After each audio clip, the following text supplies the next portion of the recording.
As it is the start of a new academic year, many international students are arriving in Australia. And many of the international students will be working part-time casual jobs in Australia. And most of you might be aware that there are legal rights and protections that you have as an international student. But there are few things that specifically stand out, and that's not okay at work. So in this video, we are going to discuss about the things that are not okay at work in Australia. Without wasting time, let's go straight to the topic. First one, unpaid trials. Now many times when you go for a job interview, your prospective employer can ask you to show some specific skills or knowledge. For example, if you're going for a barista job, the interviewer can ask you to make some coffees to show them if you actually have got the barista skills they need. And that is perfectly okay to test your knowledge and skills. And this trial can be anywhere from few minutes to an hour or maybe maximum to a shift. But if it goes beyond that, so many students in the past were asked to work for many days without any pay. And the employer was saying that it is a trial of their skills and knowledge. And that is certainly not right to do. So unpaid trials are okay to test your knowledge and skills, but if it goes beyond, let's say, a maximum of a shift, then it's not okay at work. The next one is not given a pay slip. So when you get paid, you should receive a pay slip within 1 day of getting paid. So let's say your payday is Wednesday, which means you get paid on Wednesday. You should receive a pay slip within 1 day after that. So on Thursday, you should be getting a pay slip explaining about your pay details, taxes, and superannuation. The next one is not getting paid for meetings or trainings.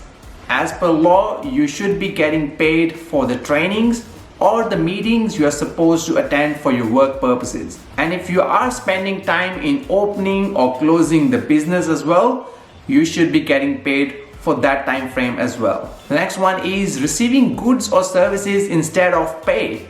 So your boss or employer can't just pay you in goods or services. So for example, let's say you're working in a restaurant and your boss says to you, this week we won't be able to pay your salary. So instead of that, do you mind taking some food?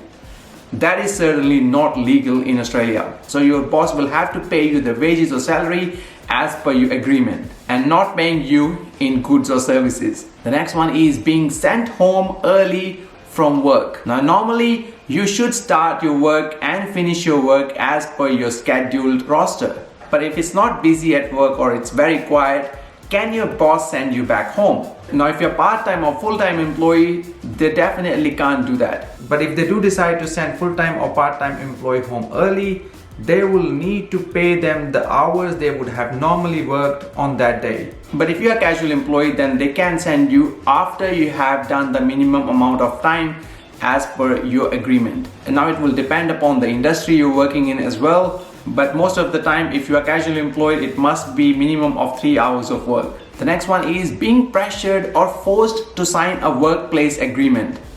So your boss cannot force you or threaten you to sign a workplace agreement if you don't want to. Of course, you have a legal rights if you would like to review your workplace agreement before signing. You can even show it to lawyers as well to confirm if the workplace agreement is the right fit for you. The next one is it's not okay to sack if you are injured or sick.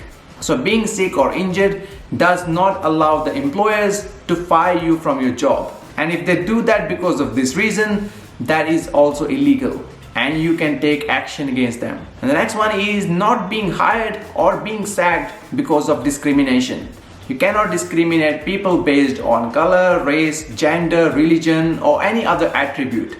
And let's say your employer fires you or doesn't hire you because of these attributes, that is illegal in Australia. And that is why we don't put some personal information like race, religion, gender in our resumes here in Australia. And of course, your employers cannot cancel your visas and they cannot threaten you to cancel your visas as well. Only Department of Home Affairs have got the authority to cancel anyone's visa in Australia. So these are some of the things you should be mindful of when working in Australia, and these things obviously are not okay at work. We would love to hear your thoughts on all of these things that we just mentioned in this video. If you have your personal experiences, please don't hesitate to share in the comment section below, or you can email us your stories as well. We would love to share this information with as many international students as we can so that they don't get exploited at work here in Australia. And if you do find any value in this video, please make sure to like, share and subscribe as well.